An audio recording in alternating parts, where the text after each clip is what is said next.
তো এই কথা বললেই তো হতো, তুই আমার পকেট ফাঁকা করতে চাস। আচ্ছা ঠিক আছে, তোকে আমি রেস্টুরেন্টে নিয়ে যাব, তুই নিজের পছন্দ মতো নিস। এবার আমি আসি, বাই বাই। সাফায়েতকে টেনে নিয়ে গেল ইশারা। তবে কিছু দূর গিয়ে সাফায়েত দৌড়ে ফিরে এলো। একটা খাতা তোহার ব্যাগের উপর রেখে ভাব দেখিয়ে বলল, এতদিন আসিনি যে, তার নোটস দেখুন, সব ঠিকঠাক লিখেছি। আমি আপনাকে এই কয়েকদিনের নোটস দিয়েছি, তার বিনিময়ে আপনি আমাকে আজকের নোটস দিবেন। নোটস নোটস কাটাকাটি, মানে no treat. Bye bye. Toha চোখ মুখ বিকৃত করে বলল, আমি জানতাম তুই একটা কিপটা। ইশরা আমাকে তো এই কিপটে জিনিসে ভালো কিছু দেয়নি। দেখো তুমি পারো কিনা এর পকেট খালি করতে। স্কুল লাইফ থেকেই ওর পকেট থেকে টাকা বের করতে আমার ঘাম ছুটে গিয়েছে প্রতিবার। ইশারা এগিয়ে এসে হালকা হেসে বলল, এটা তো ভালো স্বভাব। এমনিতে অযথা টাকা খরচ করা মোটেও উচিত নয়। হিসাবটা করে টাকা খরচ করলে দেখা যাবে একদিন আমাদের অর্থভাণ্ডার শূন্য হয়ে গিয়েছে, তখন আফসোস করা ছাড়া আর কোনো পথ থাকবে না। হাসি মিলিয়ে গেল তোহার মুখশ্রী হতে। সে সম্পূর্ণ মজা করে এই কথাটা বলেছে। বিপরীতে এই শান্ত উত্তর সে আশা করেনি। ইশারা হেসে পুনরায় বলল, তবে হ্যাঁ, এতটাও হিসাবি হওয়া ঠিক নয় যাতে আপন মানুষরা কষ্ট পায়। লাখ টাকা হতে শখানেক টাকা নিজের কাছের মানুষদের জন্য খরচ করাই যায়। তুমি চিন্তা করো না, এর কিপটামি স্বভাব আমি লাইনে নিয়ে আসবো। এখন আসি আপু। সাফায়েতকে টেনে নিয়ে গেল ইশারা। তোহা পুনরায় পড়ায় মনোযোগ দিল। সাফায়েতের রেখে যাওয়া খাতাটা উল্টে পাল্টে দেখল সে। ভালোই নোটস করেছে, যেটা অনেকাংশে তার নিজের থেকেও বেশি ভালো হয়েছে। তোহা একটা দীর্ঘশ্বাস ফেলে বলল, না জানি এই ছেলে কবে সিরিয়াস হবে। পড়াশোনায় এত ভালো, তাও সারা বছর পড়বে না, চিল করবে। পরীক্ষার দুদিন আগে একটানা পড়ে খুশি মনে পরীক্ষা দিতে যাবে। আর এদিকে আমি সারা বছর গাধার মতো খাটুনি খেটেও পরীক্ষার দ্বিধায় থাকি উত্তর কোনটা হবে। হায় রে আমার ভাগ্য। বেগুনি শাড়িতে এক রমণীকে নিজের দিকে এগিয়ে আসতে দেখে থমকে গেল সাফায়েত। শুকনো ঢোক গিলে পরপর কয়েকবার পলক ফেলল। পাশ থেকে তার এক বন্ধু ফিসফিস করে বলল, এভাবে তাকিয়ে আছিস যে? আজ প্রথম দেখছিস ওকে? এভাবে যে তাকিয়ে আছিস, নজর লেগে যাবে তো। সেটা ফিসফিস করে বললেও আশেপাশে দাঁড়িয়ে থাকা 2-3 জনের কানে তা এসে পৌঁছেছে। সবাই মিটিমিটি হাসছে।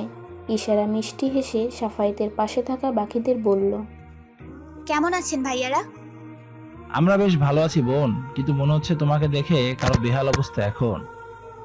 সাফায়েতের দিকে আর চোখে তাকিয়ে লাজুকভাবে হাসল সে। কথা ঘোরানোর জন্য বলল, তোহা আপু কোথায়? ওনাকে দেখছি না যে, এখনো আসেনি। এসেছে সে অনেক আগে, তার তো পারফরমেন্স আছে, তাই সবার সাথে প্র্যাকটিস করছে। তোমরা থাকো, আমরা দেখি কারো কোনো সাহায্য লাগবে কিনা। সবাই চলে গেল। সাফায়েত এবং ইশারার মাঝে একটা অস্বস্তিকর পরিবেশ তৈরি হয়ে গিয়েছে। কিছু সময় চুপ থেকে ইশারাই প্রথমে বলল, ওভাবে ড্যাব ড্যাব করে তাকিয়েছিলে কেন? ভাইয়াগুলো কি ভেবেছিল? সাফায়েত ইশারার হাত আঁকড়ে ধরে বলল, যা ইচ্ছে ভাবুক, আমি অন্য কারো জিনিসের উপর নজর দিচ্ছিলাম নাকি? তুমি আমার ব্যক্তিগত মানুষটা, তার উপর নজর দিয়েছি। ইদানিং একটু বেশি প্রেমিক পুরুষের মতো কথা বলছো। তা কোন বই পড়ে প্রশিক্ষণ নিচ্ছ? ইশরা নামক এক মানবীর হৃদয় পুস্তক পড়ে। 3 তলা থেকে দুজনকে এক দৃষ্টিতে দেখে চলেছে তোহা। আজ সেও কলাপাতা রঙের একটা শাড়ি পরেছে। আজ তাদের ভার্সিটির শেষ বর্ষের বিদায় অনুষ্ঠান। তা নিয়েই সবাই নিজ নিজ কাজে ব্যস্ত। ভিতর থেকে একটা দীর্ঘশ্বাস বেরিয়ে এলো। নিজের অনুভূতিকে পুনরায় যত্ন সহকারে লুকিয়ে রেখে পিছনে সিঁড়ি দিয়ে স্টেজের পিছনে চলে গেল। একে একে সবার পরিবেশনা শেষ হতে লাগলো। এবার তোহার পালা। উপস্থাপিকা তোহার নাম ঘোষণা করতেই উত্তেজনায় তার হৃৎস্পন্দন বেড়ে গেল। চোখ বন্ধ করে মনে মনে সাহস সঞ্চয় করে মঞ্চে উঠে এলো সে। গান গাওয়ার পূর্বে একবার চোখ বুলিয়ে সবাইকে পর্যবেক্ষণ করে নিল তোহা। তার বন্ধুরা তাকে চেয়ার আপ করছে। সাফায়েতের দিকে নজর পড়তে সেও ইশারায় বেস্ট অফ লাক বলল। অবশেষে গলা ঠিক করে গানে মনোযোগ দিল। কতবার ভেবেছিনু আপনা ভুলিয়া তোমার চরণে দিব হৃদয় খুলিয়া। কতবার ভেবেছিনু আপনা ভুলিয়া চরণে ধরিয়া তব কহিব প্রকাশী। গোপনে তোমারে সখা কতটা ভালোবাসি। খুব মনোযোগ দিয়ে গান গাইল তোহা। এই গানটা বর্তমানে তার ভীষণ প্রিয় একটা গান। মাঝে মাঝেই অজান্তেই গুনগুন করে গাইতে থাকে সে। তার মনে হয় তার মতো মানুষের এ ধরনের পরিস্থিতি এজন্যই গান লেখা হয়েছে। গানের প্রতিটা লাইন যেন তার বর্তমান অবস্থার বহিঃপ্রকাশ। স্টেজ থেকে নামার পর ক্লাসমেট, ফ্রেন্ড, জুনিয়র, সিনিয়র সবাই তোহার কণ্ঠের প্রশংসা করতে ভুলল না। সেও প্রতিবারের মতো হেসে হেসে সবাই ধন্যবাদ জানালো। সাফায়েতকে এড়িয়ে অন্যদিকে চলে যেতে চেয়েও পারল না তোহা। সাফায়েত ঠিকই তার পথ আটকে দাঁড়ালো। কি রে তোহারানি, আমাকে দেখেও না দেখার ভান করে চলে যাচ্ছিস কেন? এড়িয়ে চলার চেষ্টা করছিস নাকি? দেখ তোহা, আমাকে এড়িয়ে চললে কিন্তু ভালো হবে না। চুল একটাও মাথায় থাকবে না। মনে মনে একটু ঘাবড়ে গেলেও বহিঃপ্রকাশ করল না তোহা। খানিকটা বিরক্তিভাব মুখশ্রীতে ফুটিয়ে বলল, সব সময় চুল ছিঁড়ে ফেলার কথা বলিস কেন? আমার চুল কি তোর ব্যক্তিগত সম্পত্তি যে ইচ্ছে হলে তার ছিঁড়ে ফেলবি? না হলেও ছিঁড়ে তোকে টাকতুর মাথা করতে বেশি সময় লাগবে না। এবার কথা না ঘুরিয়ে বল, আমার সাথে কথা না বলে চলে যাচ্ছিস কেন? 2-3 দিন ধরে লক্ষ্য করছি আমার থেকে কেমন দূরে দূরে থাকছিস। ক্লাসেও চুপচাপ, ফোন দিলে গুনে গুনে কথা বলে তাড়াহুড়ো করে কেটে দিস। আজও এসেছিস, কত সময় পেরিয়ে গিয়েছে, আমার সাথে একবারও কথা বলতে এলি না। একটা ফোন দিয়েও জানতে চাইছিলি না আমি এসেছি কিনা। কি ব্যাপার বলতো? তোহা চুপ হয়ে গেল। সে যে আসলেই সাফায়েতকে এড়িয়ে চলার বৃথা চেষ্টা করছে সেটা সে বুঝতে পেরে গিয়েছে জেনে থতমত খেয়ে গেল সে। অস্বস্তি ঘিরে ধরল তাকে, তাও নিজেকে স্বাভাবিক রাখলো যেন সাফায়েতের সন্দেহে বিশ্বাসে পরিণত না হয়। আরে সাফু, তুই এসব কি বলছিস? আমি কি তোকে এড়িয়ে যেতে পারি? আমাদের বন্ধুত্ব কি আজকের নাকি? সেই হাই স্কুল থেকে আমরা একসাথে আছি। আমি কি করে তোকে এড়িয়ে যাব? সে সাহস কি আর আমার আছে নাকি? সাফায়েতের সন্দেহ দৃষ্টিতে তাকিয়ে বলল, সত্যি তো আমার কেন জানি বিশ্বাস হচ্ছে না। আরে বাবা, সত্যি সত্যি তুই বল, কেন আমি কোনো কারণ ছাড়া তোকে এড়িয়ে চলবো? আমাদের কি কোনো প্রকার ঝগড়া কিংবা মনোমালিন্য হয়েছে? হয়নি তো তাহলে? আসলে এই কয়েকদিন আমি গানের প্র্যাকটিস নিয়ে একটু ব্যস্ত ছিলাম, তাই তোর সাথে বেশিক্ষণ কথা বলতে পারিনি, তাই তোর এরকম মনে হয়েছে। সাফায়েত গম্ভীর মুখ করে বলল, তাই যেন হয়। আমার থেকে দূরে যাওয়ার চেষ্টা করলে কিন্তু খবর আছে তোর। আরে বাবা, এত বছর যখন ছেড়ে যায়নি তখন ভবিষ্যতেও আমাদের বন্ধুত্ব অটুট থাকবে। Tension not. আচমকা কিছু একটা খেয়াল হতে তোহা প্রশ্ন করলো, কিরে সাফু, ইশরা কোথায়? তোর সাথেই না ছিল? এত সময় আমরা এখানে কথা বলছি, ওর দেখা পাচ্ছি না। ও তো বললো ওয়াশরুমে যাবে, কিন্তু এতটা সময় কেন লাগছে বুঝতে পারছি না। ফোন দিয়ে দেখ কোনো সমস্যা হয়েছে কিনা। সাফায়েত দ্রুত ইশারা ফোন দিল। ইসু, কোথায় তুমি? সেই যে কখন গেলে, এতটা সময় কি করছো? ইশারা কিছু সময় চুপ থেকে ধীর কণ্ঠে বলল, তোহা আপু কি তোমার সাথে আছে? হ্যাঁ আছে তো, দেবো ওকে? হুম। সাফায়েত ফোনটা তোহার দিকে এগিয়ে দিল। সে কিছুটা অবাক হলো। সাফায়েত ইশারায় তাকে নিতে বলল, হ্যাঁ ইশরা, বলো। আপু তুমি প্লিজ একটু 3তলায় গার্লস ওয়াশরুমে আসবে, একটু তাড়াতাড়ি এসো। অস্থির কণ্ঠে বলল সে। তোহা বুঝতে পারল ইশারার কোনো সমস্যা আছে। সে আসছি বলে ফোনটা সাফায়েতকে ফেরত দিল। তুই কোথায় যাচ্ছিস? তুই যেখানে যাচ্ছিস সেখানে। তোহা আশ্বস্ত করে বলল, গার্লস ওয়াশরুমে তুই গিয়ে কি করবি? তুই এখানে থেকে দেখ কারো কোনো সাহায্য লাগবে কিনা। অনুষ্ঠানে কাজের অভাব নেই, আমি যাচ্ছি। কিন্তু চিন্তা করার কিছু হয়নি, আমি আছি তো। তোহা আর কথা বাড়ালো না, দ্রুত পায়ে ওয়াশরুমে চলে গেল। প্রতিটা দরজার সামনে দাঁড়িয়ে ধীর কণ্ঠে ইশারার নাম ধরে ডাকতে লাগলো। তার কণ্ঠ শুনে ইশারার প্রাণে যেন পানি এলো। দ্রুত ভেতর থেকে বেরিয়ে এলো সে। পেছন ফিরে তোহা দেখলো ইশারার শাড়ি এলোমেলো হয়ে আছে। ছেড়ে দেওয়া আঁচলটা এখন কাঁধে তোলা, যেটা সে শক্ত করে ধরে আছে। তোহা এগিয়ে এসে জানতে চাইল, কি হয়েছে ইশরা? তোমার এই অবস্থা কেন? মুখটা কেমন শুকিয়ে গিয়েছে। ইশারা আশেপাশে তাকিয়ে নিচু কণ্ঠে বলল, আমার পেছনে ব্লাউজের ফিতে খুলে গিয়েছে, অনেক চেষ্টা করেও বাঁধতে পারিনি, একটু বেঁধে দেবে? আরে বোকা মেয়ে, আগে বলবে না? এতটা সময় শুধু শুধু যুদ্ধ করেছো ওয়াশরুমে আসা, কাউকে দিয়ে বেঁধে নিতে পারতে। না, আমি অপরিচিত কাউকে বিশ্বাস করতে পারি না। আমি তো জানি না মানুষটা কেমন। যদি বাইরে গিয়ে তিলকে তাল করে বলে, তখন আমার সম্মানহানি হতে সময় লাগবে না। কেউ কেউ তো তাল থেকে তাল গাছ করে ফেলবে, তখন চরিত্র নিয়ে কথা উঠতে সময় লাগবে না। কথার মাঝে ইশারা তোহার ফিতে শক্ত করে বেঁধে দিয়েছে। ও না, হয়ে গিয়েছে। এতটুকু মেয়ে তুমি, আর চিন্তা এত দূর ভাবা যায়? ইশারা মুচকি হেসে বলল, না করে কি উপায় আছে? আমাদের আশেপাশে পরিস্থিতি বিষাক্ত হয়ে গিয়েছে, তাই যাকে তাকে বিশ্বাস করতে মন টানে না। বুঝেছি, এসো তোমার কুটিটা ঠিক করে দিই। এলোমেলো হয়ে গিয়েছে অনেক, দেখতে ভালো লাগছে না। শাড়ি ঠিক করে নিচে নেমে এলো দুজনে। তাদের দেখে সাফায়েত দূরে এলো। কোথায় ছিলে তোমরা? ওয়াশরুমে কি মুভি চলছে নাকি? প্রথমে ইশরা গিয়ে আটকে গেল, এরপর তুই কি করছিলি এতটা সময়? দুজনে দুজনের দিকে তাকিয়ে হেসে একসাথে বলল। এটা আমাদের পার্সোনাল ব্যাপার, কোনো ছেলেকে বলা যাবে না। এরপর তুহা বলল। তোর ভাষার গার্লস টক, তোকে বলা যাবে না। এবারে যা, আমাদের জন্য কিছু নিয়ে আয়। অনেক খিদে লেগেছে। ইশরা এসো, আমরা অনুষ্ঠান দেখি। তুহা এবং ইশারা কথা বলতে বলতে স্টেজের দিকে চলে গেল। সাফায়েত বোকা বোকা চাহনিতে তাদের যাওয়া দেখতে লাগলো। কি হলো এটা? অনুষ্ঠান শেষ হয়ে গেলেও ক্যাম্পাস এখনও ছাত্রছাত্রীতে পরিপূর্ণ। বিদায়প্রাপ্ত ছাত্রছাত্রীরা শেষবারের মতো নিজেদের প্রিয় বিশ্ববিদ্যালয়কে দেখছে।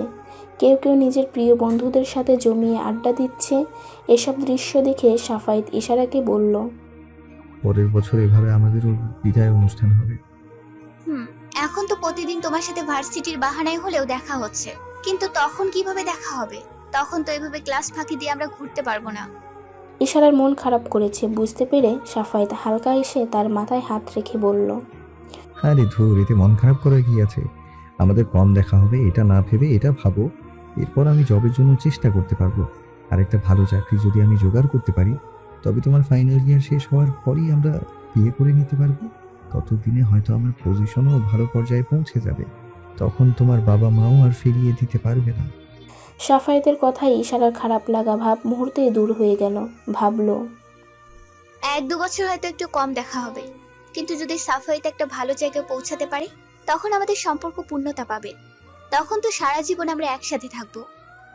বয়ে চলা নদীর জলের দিকে এক দৃষ্টিতে তাকিয়ে আছে তোহা। আশেপাশের কিছুতেই যেন তার মনোযোগ নেই, সেটা তাকে দেখেই বোঝা যাচ্ছে। কি হয়েছে তোহারানি, এইভাবে চুপচাপ দাঁড়িয়ে আছিস যে? ঘাড় ঘুরিয়ে সাফায়েতের দিকে এক পলক তাকিয়ে দৃষ্টি সরিয়ে নিল সে। শান্ত কণ্ঠে বলল। কিছু হয়নি সাফু, তুই যা। আমি অন্ধ নই তোহা, আমি স্পষ্ট দেখতে পাচ্ছি তোমার কিছু হয়েছে। সেদিন বলছিলি প্র্যাকটিসের জন্য আমার সাথে কথা বলার সময় পাচ্ছিলি না, কিন্তু অনুষ্ঠান শেষ হলো আজ 1 সপ্তাহ। কিন্তু এখন তো তোর কোনো প্র্যাকটিস বা অন্য কিছু নেই। আচমকা এ ধরনের অদ্ভুত ব্যবহার করছিস কেন তুই? ঠিক মতো কথা বলছিস না, 4টা কথার জবাবে 1টার উত্তর দিচ্ছিস। ফোন দিলে ধরিস না, কি হয়েছে তোহারানি, আমাকে বল। এরপরেও তোহার হেলদোল না দেখে সাফায়েত তাকে জোর করে নিজের দিকে ঘোরালো। তার দিকে তাকাতেই সর্বপ্রথম তার নজরে এলো তোহার চোখের জল জমে আছে। বিচলিত কণ্ঠে সাফায়েত প্রশ্ন করল। এই তোহা, কি হয়েছে তোর? কান্না করছিস কেন? কাঁপা কাঁপা কণ্ঠে তোহা এবার বলল। আমি যাকেই পছন্দ করি সেই কেন আমাকে পছন্দ করে না বলতে পারবি সাফু? কেন আমার পছন্দের জিনিস অন্য কারোর পছন্দ হয়ে যায়? কেন অন্যরাই সেটা পায়? অন্যরা নিজের পছন্দ ছিনিয়ে নিতে পারলে আমি কেন পারি না বলতে পারবি তুই? কেন ছিনিয়ে নেওয়ার মনোভাবটা আমার মধ্যে নেই সাফু? কেন আমি এতটা ভালো? এই ভালো মানুষই দেখাতে গিয়ে যে আমার পছন্দের জিনিস আমার চোখের সামনে অন্য কারোর হয়ে যাচ্ছে, জেনেও হাত গুটিয়ে বসে থাকি? কথার মাঝে তার চোখ দিয়ে টপ টপ করে জল গড়িয়ে পড়তে লাগলো। সাফায়েত বুঝলো তোহার মন ভীষণভাবে খারাপ। এখন সে বিচলিত হলো না, ধীরে সুস্থে বলল। কারণ আমার তোহারানি স্বার্থপর নয়, সে অন্তর থেকে একজন ভালো মানুষ, একজন ভালো মনের অধিকারী। স্বার্থপর হওয়া ভালো নয়, কিন্তু কিছু ক্ষেত্রে স্বার্থপর না হয়েও উপায় নেই। ছেলেটার কথা খুব মনে পড়ছে, তাই না? তাই তুই নিজে স্টেজে ওই গানটা গেয়েছিলি। কি আমি ঠিক বলেছি তো? তোহা ঠোঁট চেপে কান্না আটকানোর বৃথা চেষ্টা করছে। সাফায়েতের কথায় মাথা নাড়িয়ে হ্যাঁ বলল সে। নাক টেনে বলল। জানিস, সেদিন ওকে অনেক সুদর্শন লাগছিল, সাথে ওর ভালোবাসার মানুষটাকেও। দুজনকে অনেক মিষ্টি লাগছিল। আমি পুরো অনুষ্ঠান জুড়ে চেষ্টা করেছি এড়িয়ে চলার, কিন্তু পারিনি রে। তারা দুজন আমার চোখের সামনে হাতে হাত ধরেছিল, ভালোবাসাময় কথার আদান প্রদান করছিল। আমি শুধু নিষ্প্রাণ চোখে তাদের দেখছিলাম। আচ্ছা, মেয়েটা জায়গায় আমি কেন বললাম না? কেন আমার ভাগ্যে সে নেই বলতে পারিস? কিন্তু আমাকে ছেলেটার নাম ঠিকানা কিছুই বলিসনি, এমনকি ছেলেটা দেখতে কেমন তাও বলছিস না। কেন শুধু শুধু নিজেকে এভাবে কষ্টের মধ্যে ঠেলে দিচ্ছিস তোহা? তুই যদি সাহস করে বলতে না পারিস আমাকে শুধু একবার বল, আমি নিজে তোদের এক করার ব্যবস্থা করে দেবো। না সাফায়েত, ভুলেও সেই ছেলের খোঁজ নেওয়ার চেষ্টা করবি না। আমাকে ছুঁয়ে কথা দে, তুই কখনো সেই ছেলে সম্পর্কে জানার চেষ্টা করবি না। বল তুই আমাকে ছুঁয়ে। এবার সাফায়েত খানিকটা রেগে গেল, তেজি কণ্ঠে বলল, তুই নিজেও বলবি না, আমাকেও কিছু করার বা বলার সুযোগ দিচ্ছিস না, তাহলে কি করবি তুই? এভাবেই কি সারা জীবন কষ্ট হয়ে বেড়াবি? শোন, ছেলেটাকে নিজের মনের কথা বলে দে, তারপর যা হবে দেখা যাবে। কেন নিজেকে এভাবে কষ্ট দিচ্ছিস তোহা? তোহা নীরবে বয়ে চলা নদীর দিকে তাকিয়ে বিষাদের হাসি ঠোঁটের কোণে ঝুলিয়ে বলল, বুঝলি সাপু, আমার গল্পে আমি নায়িকা। আমার গল্প শুনলে সবাই কষ্ট পাবে, সেই মেয়েকে দোষারোপ করবে, কিন্তু তাদের গল্পে আমি নিছক এক তুচ্ছ চরিত্র। তাদের ভালোবাসার গল্পে আমি কেবলমাত্র একজন তৃতীয় ব্যক্তি। তুই যতই মন উজাড় করে ভালোবাসিস, একপাক্ষিক ভালোবাসার পরিসমাপ্তিতে কষ্ট আর বিষাদের ছোঁয়াই থেকে যায়। সাফায়েতের তোহার জন্য খারাপ লাগলো। সে মন খারাপ করে বলল, আমি তোর জন্য কিছু করতে পারছি না ভেবে আমার খারাপ লাগছে ভীষণ। তোর কষ্ট পেতে দেখে আমার একটুও ভালো লাগে না তোহা। আমি কিচ্ছু করতে হবে না তোর, শুধু আমার পাশে থেকে আমাকে একটু শক্ত থাকার সাহস দে, তাতেই হবে। সাফায়েত পরবর্তীতে কিছু বলার মতো শব্দ খুঁজে পেল না। তোহাও আর বেশি কিছু বলল না। দুজনেই বয়ে চলা নদীর দিকে মন খারাপ করে তাকিয়ে রইল। একজনের মন খারাপ বন্ধুকে কষ্ট পেতে দেখে অপরদিকে আরেকজন ভালোবাসার মানুষকে মনের কথা বলতে না পেরে গুমড়ে মরছে। কাছের কয়েকজন বন্ধুকে নিয়ে ইশারার জন্মদিনের অনুষ্ঠানের আয়োজন করেছে সাফায়েত। বন্ধু বান্ধবরা সবাই বেশ হাসি খুশি। তাদের সম্পর্কের কথা তারা সবাই জানে, বিধায় তারাও প্রেমিক যুগলের এই ভালোবাসা দেখে বেশ খুশি। বন্ধুদের সাথে কথার মাঝে সাফায়েতের ফোন বেজে উঠল। ফোন বের করে দেখল তোহা ফোন দিয়েছে। ঠোঁটের কোণে থাকা হাসি আরও চওড়া হলো। একটু দূরে এসে ফোন রিসিভ করে বলল, কি ব্যস্ত মানুষ, ইদানিং তো আপনার খোঁজই পাওয়া দুষ্কর। তা হঠাৎ কি মনে করে ফোন দিলেন? এই, এখন এটা বলবি না যে তুই আসছিস না। না এলে আমি তুই নিয়ে আসবো তোকে। সব ফ্রেন্ডসরা থাকবে আর আমার বেস্ট ফ্রেন্ড তুই থাকবি না, তা তো হতে পারে না। সাফায়েতের কথায় গুরুত্ব দিল না তোহা। সে ফুপিয়ে কান্না করতে করতে বলল, সাফু, তুই একটু আসতে পারবি দোস্ত? তোহার কণ্ঠ শুনে সাফায়েত হাসি মিলিয়ে গেল। অস্বস্তি হয়ে উঠল সে। তোহা, কি হয়েছে তোর? তোর কণ্ঠ এরকম শোনাচ্ছে কেন? কান্না করছিস তুই? তোহা, কি হলো, উত্তর দে। মা কথা বলছে না সাফু। আমি অনেক চেষ্টা করেছি কিন্তু জ্ঞান ফিরছে না। এখন তো দাঁত খিচে ফেলেছে। বাবা এখন অনেক দূরে, ফিরতে রাত পেরিয়ে যাবে। আমি কি করব বুঝতে পারছি না। তুই প্লিজ আয় সাফু, আমার অনেক ভয় করছে। মায়ের কিছু হয়ে গেলে আমরা বাঁচবো না রে। বোনের কান্না শুনে সাফায়েত ঘাবড়ে গেল, তবে তা প্রকাশ করল না। নিজেকে শান্ত করে বলল, তোহা, কান্না বন্ধ কর। শোন আমার কথা, তুই উপরে কিংবা চিনে কাউকে খুঁজে দেখ। আমি অ্যাম্বুলেন্সে কল করছি। আমি আসার আগে যদি অ্যাম্বুলেন্স চলে আসে, তুই তোমাকে নিয়ে চলে যাস। একদম কান্নাকাটি করবি না আর। দেখ, তোর কান্না দেখে তো আমারও ভয় পেয়ে গিয়েছে। তুই না সাহসী মেয়ে, ভেঙে পড়িস না। আমি আসছি। সাফায়েত কাছে থাকা এক বন্ধুকে কাজ আছে বলে দ্রুত বেরিয়ে পড়ল। এদিকে তোহাও সাফায়েতের কথা মতো পাড়া প্রতিবেশী কারোর খোঁজ করতে গেল। অ্যাম্বুলেন্স এলে তাদের সাহায্য মাকে হসপিটালে নিয়ে গেল তোহা। একটা খাবারের প্যাকেট তমালের হাতে দিয়ে পানির বোতলটা তোহার দিকে বাড়িয়ে দিল সাফায়েত। তোহা তা নিয়ে কিছুটা খেয়ে চুপ করে বসে রইল। সাফায়েত তার মাথায় হাত রেখে বলল, চিন্তা করিস না, আন্টি ঠিক হয়ে যাবে। ডাক্তার তো বলেছে সিরিয়াস কিছু না, প্রেশার লো হয়ে যাওয়াতে অজ্ঞান হয়ে গিয়েছে। একটু বিশ্রাম আর পুষ্টিকর খাবার খেলেই সুসান হয়ে যাবে। মানে ধন্যবাদ সাফাই, সরি তোকে বিরক্ত করলাম। তোর এত মূল্যবান সময়ে তোকে ফোন করে বিরক্ত করলাম। আসলে আমি চাইনি তোকে ফোন করতে, কিন্তু কি করব বল। মায়ের এই অবস্থা দেখে আমার মাথা কাজ করছিল না। ভুলে গিয়েছিলাম তুই একটা গুরুত্বপূর্ণ কাজে ছিলি। সরি রে, তোর বিশেষ মুহূর্তটা আমি নষ্ট করে দিয়েছি। এইভাবে বলছিস কেন তোহা? আন্টি কি আমার পর নাকি? আন্টিকে কি আমি আজ দেখছি? আন্টি আমাকে কত স্নেহ করেন, নিজের সন্তানের মতো ভালোবাসেন। আবার মা হলে কি আমি ওনার কাছে না এসে আনন্দ উল্লাস করতাম? না, তাও আমার উচিত হয়নি তোকে ফোন করার।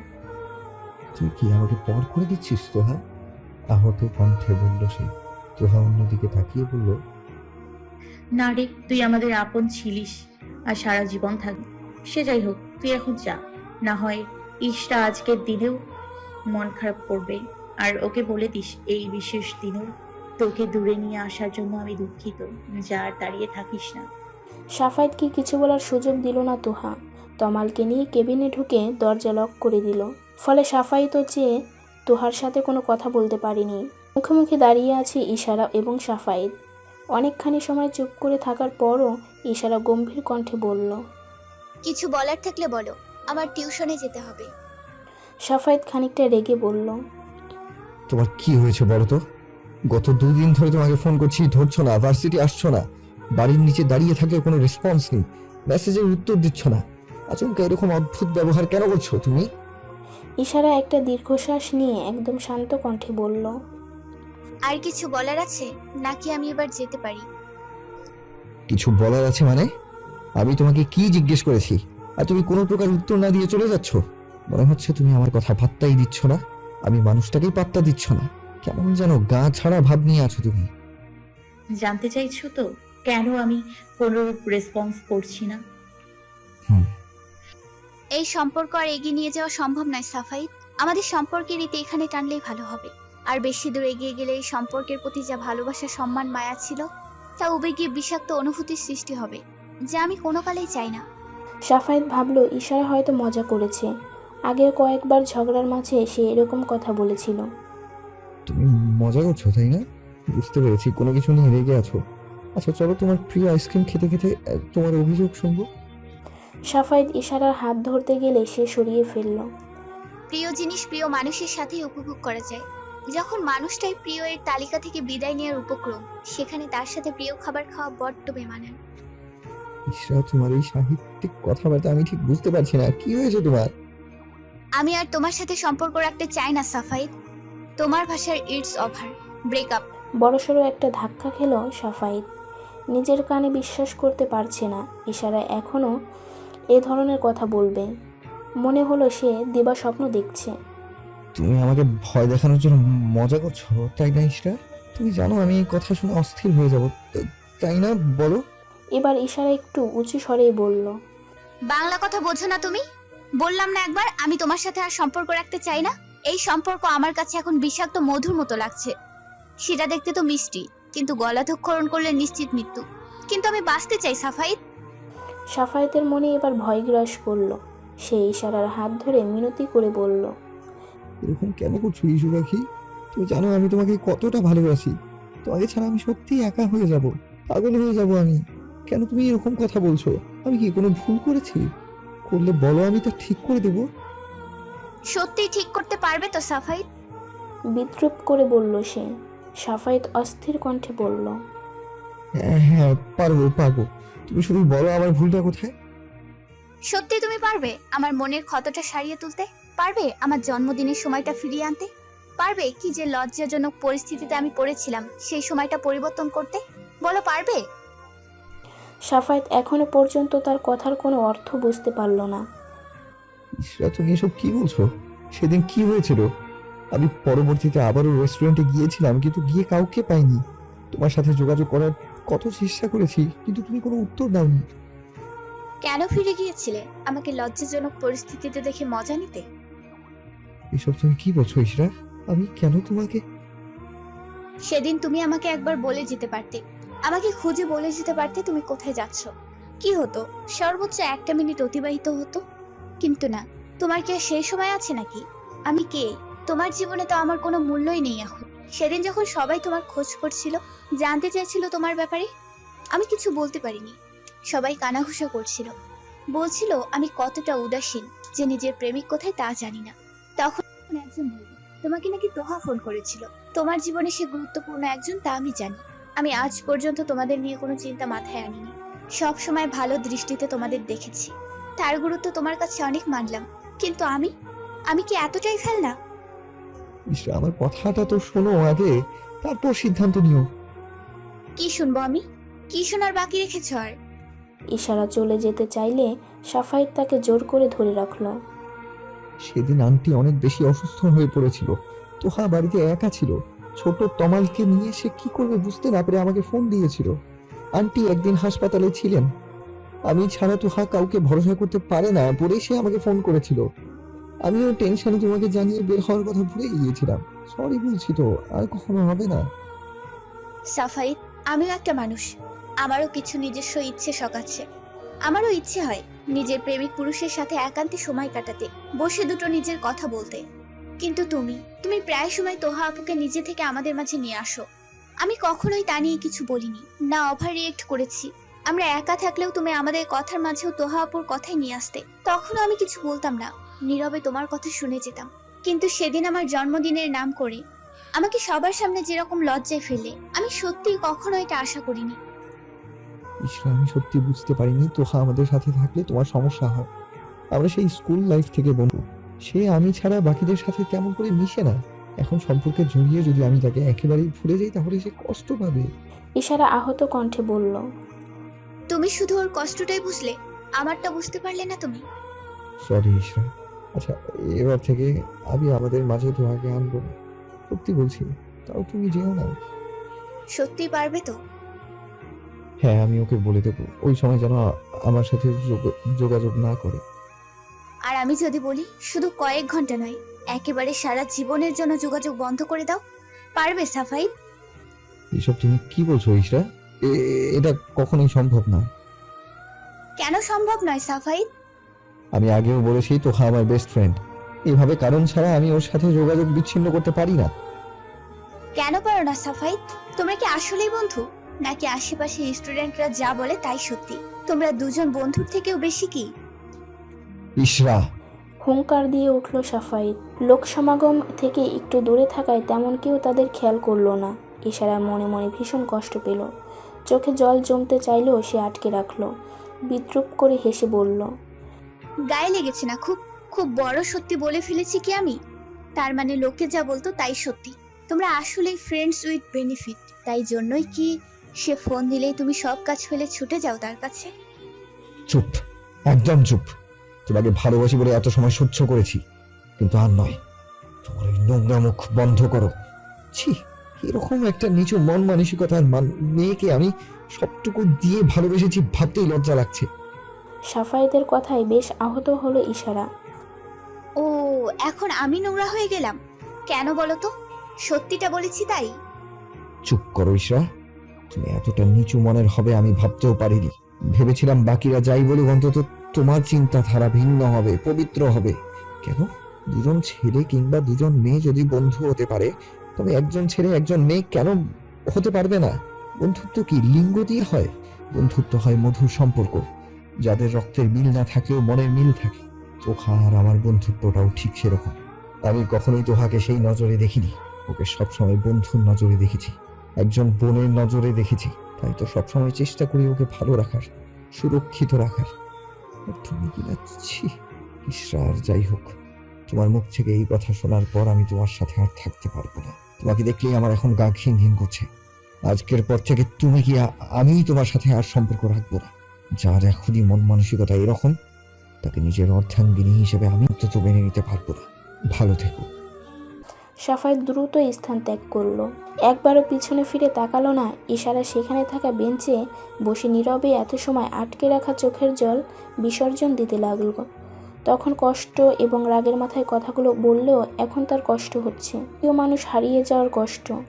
আর যাই হোক, তার ভালোবাসা একদম পবিত্র ছিল। সে মন থেকেই সাফায়েতকে ভালোবেসেছিল। ইশারা নিজেও কখনো চিন্তা করেনি এরকমের একটা পরিস্থিতি কখনো তৈরি হতে পারে। কিরে সাপু, এসব আমি কি দেখছি? তোর হঠাৎ এই অবস্থা কেন? কয়েকদিন ধরে ভার্সিটি আসছিস না, ফোনও করছিস না, মেসেজের কোনো রেসপন্স নেই। আজ সকালে আন্টি আমাকে ফোন করে জানতে চাইলো কি হয়েছে। তুই নাকি খাওয়া দাওয়া করছিস না ঠিক মতো, দরজা বন্ধ করে বসে থাকিস। কি হয়েছে তোর?